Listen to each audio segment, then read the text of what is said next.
Good afternoon, you all. So today the topic is the Constituent Assembly. तो Constituent Assembly में first of all Constituent Assembly का मतलब क्या है उसको हम लोग समझते हैं. So first of all constituent assembly का मतलब होती है ये एक फर्स्ट ऑफ ऑल असेंबली है. असेंबली का मतलब होता है अ ग्रुप या तो संगठन, ठीक है. और कॉन्स्टिट्यूएंट असेंबली कैसा असेंबली है, कैसा ग्रुप या तो संगठन है, तो ये असेंबली है इलेक्टेड रिप्रेजेंटेटिव्स का. दैट मीन्स इलेक्टेड रिप्रेजेंटेटिव्स का असेंबली. कहने का मतलब इलेक्टेड रिप्रेजेंटेटिव्स का एक संगठन या तो ग्रुप को कहते हैं कॉन्स्टिट्यूएंट असेंबली. और इसका फंक्शन क्या रहेगा?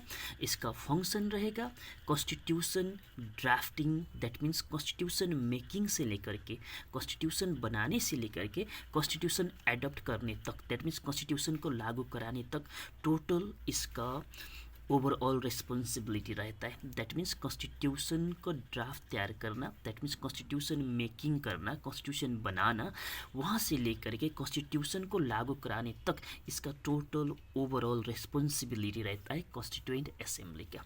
ओके.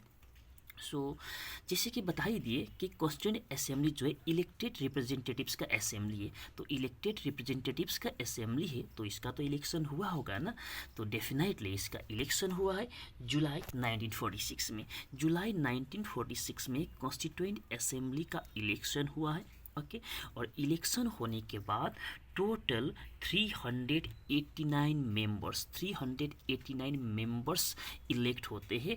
और ये 389 मेंबर्स जो है प्रेजेंट का इंडिया, पाकिस्तान और बांग्लादेश, ये सभी को मिला करके टोटल 389 मेंबर्स इलेक्ट होते हैं. और प्रेजेंट का इंडिया, पाकिस्तान एंड बांग्लादेश में क्यों कह रहा हूँ, क्योंकि उस समय तक इंडिया का पार्टीशन नहीं हुआ था. उस समय पाकिस्तान भी इंडिया का पार्ट था और बांग्लादेश तो बाद में पाकिस्तान से फिर अलग हुआ है. ओके. सो इसी तरह से 9 दिसंबर 1946 में स्टेप वाइज हम लोग आगे बढ़ रहे हैं. 9 दिसंबर 1946 में ये कॉन्स्टिट्यूएंट असेंबली जिसमें 389 मेंबर्स थे, और ये उस समय का इंडिया, जो ग्रेटर इंडिया, कहने का मतलब पाकिस्तान, बांग्लादेश और प्रेजेंट का इंडिया टोटल को कवर कर रहे. तो ये जिसमें टोटल 389 मेंबर्स था. तो इसका फर्स्ट मीटिंग जो है 9 दिसंबर 1946 को इसका फर्स्ट मीटिंग होता है. कहने का मतलब कॉन्स्टिट्यूएंट असेंबली का फर्स्ट मीटिंग होता है 9 दिसंबर 1946 को. ठीक है. अभी तक तो 389 मेंबर्स था, बट आफ्टर पार्टीशन मतलब जैसे कि इंडिया से पाकिस्तान अलग हो गए, तो इंडिया से पाकिस्तान जैसे अलग हुए, दैट मीन्स पार्टीशन हुआ, तो ये मेंबर का नंबर भी घट गए. सो 389 से ये मेंबर रिड्यूस होकर के 299 हो गए. दैट मीन्स पाकिस्तान एक अलग सा कंट्री बन गया. तो पाकिस्तान का अलग सा कॉन्स्टिट्यूएंट असेंबली भी तो बनना होगा. तो पाकिस्तान का अलग सा कॉन्स्टिट्यूएंट असेंबली बनना होगा तो उसका अलग सा मेंबर रहेगा. सो 389 में से 90 मेंबर्स पाकिस्तान का कॉन्स्टिट्यूएंट असेंबली का पार्ट बन गया. दैट मीन्स कहने का मतलब इंडिया में अब रिमेनिंग मेंबर्स रह गया कॉन्स्टिट्यूएंट असेंबली का सिर्फ और सिर्फ 299. ओके. और अब ये जो कॉन्स्टिट्यूएंट असेंबली का मेंबर्स जो है इसका फंक्शन आपको बताए थे कि कॉन्स्टिट्यूशन मेकिंग से लेकर के कॉन्स्टिट्यूशन एडॉप्ट करने तक, दैट मीन्स संविधान लिखने से लेकर के उसको लागू कराने तक टोटल ओवरऑल रिस्पॉन्सिबिलिटी है. बट ऐसा नहीं है कि कॉन्स्टिट्यूएंट असेंबली में जितना भी मेंबर इलेक्टेड है वो सभी लॉ का एक्सपर्ट है, ऐसा तो ज़रूरी नहीं है. बट कॉन्स्टिट्यूशन मेकिंग के लिए, कॉन्स्टिट्यूशन बनाने के लिए, लिखने के लिए लॉ का एक्सपर्ट होना तो ज़रूरी है.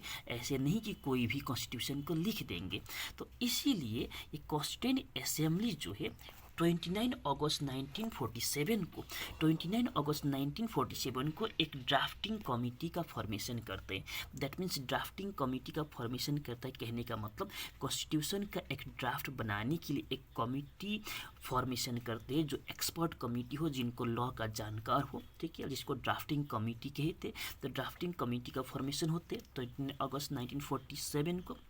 और इसमें टोटल 7 मेंबर्स रहते हैं और उस कमेटी का जो हेड रहता है doctor B R Ambedkar, that means उसका chairman doctor B R Ambedkar. ठीक है, सो अब ये ड्राफ्टिंग कमेटी का मेन रिस्पॉन्सिबिलिटी है कॉन्स्टिट्यूशन लिखने का। ठीक है, क्योंकि इन लोगों का पास लॉ का नॉलेज है, लॉ का एक्सपर्ट है, ये लोग स्टडी की है वर्ल्ड का डिफरेंट कॉन्स्टिट्यूशंस को, और ये लोग बेहतरीन एक इंडिया का कॉन्स्टिट्यूशन लिखने में इन लोगों का रिस्पॉन्सिबिलिटी है।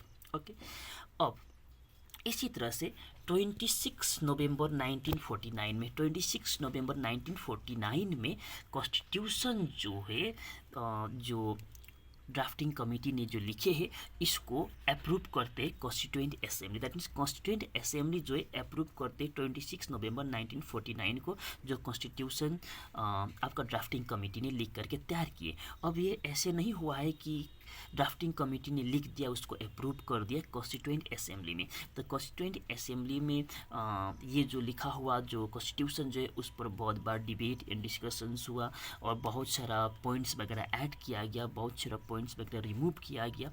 तो उसके बाद ये 26 नवंबर 1949 में फाइनली कॉन्स्टिट्यूएंट असेंबली ने इसको अप्रूव किया और कॉन्स्टिट्यूएंट असेंबली का जो प्रेसिडेंट जो है डॉक्टर राजेंद्र प्रसाद, उनका साइन हुआ और जितना भी कॉन्स्टिट्यूएंट असेंबली का मेंबर्स वगैरह थे, बाकी भी मेंबर्स थे, वो सभी ने साइन किए और अप्रूव किए कॉन्स्टिट्यूशन को। दैट मीन्स अप्रोक्स कॉन्स्टिट्यूशन लिखने में 2 years 11 month और 18 days लगाए। तो ये 2 years 11 month 18 days कहाँ से काउंटिंग किए? तो काउंटिंग आप यहाँ से कर रहे हो 9 दिसंबर 1946 में फर्स्ट मीटिंग जो हुआ कॉन्स्टिट्यूएंट असेंबली का, वहाँ से अगर कैलकुलेशन करेंगे 26 नवंबर 1949 तक, तो अप्रोक्स 2 years 11 month 18 days होती है। तो 2 years 11 month 18 days लगाए कॉन्स्टिट्यूशन को लिखने में। और जैसे ही ये अप्रूव हो गया, कॉन्स्टिट्यूएंट असेंबली इसको अप्रूव कर दिए। अप्रूव करने के बाद तुरंत इस कॉन्स्टिट्यूशन को यूज़ में नहीं लाया, अप्रूव किया है। ठीक है, ये सब कुछ रेडी हो गया है, अब ओके है कॉन्स्टिट्यूशन, बट इसको यूज़ में नहीं लाया। That means came into effect कब कराया गया? 26 जनवरी 1950 को। तो क्यों उसी समय लागू नहीं किया? 26 नवंबर 1949 में अप्रूव किया तो उसको यूज़ में लाना चाहिए था, क्यों नहीं लाया?